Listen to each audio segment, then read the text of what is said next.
দাম তো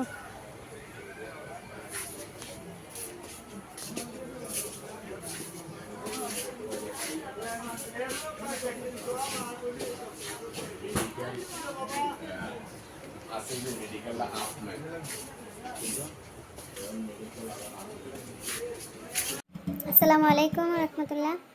আজকে মার্কেটে গেলাম, যাওয়ার পরে 4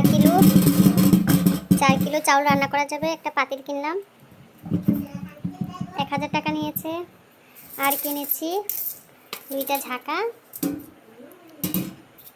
একটা চালুন,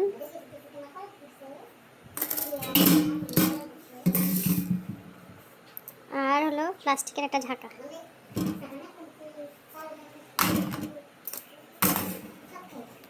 বাচ্চাদের জন্য নিয়ে আসছি মিষ্টি, কালো জাম, বল মিষ্টি।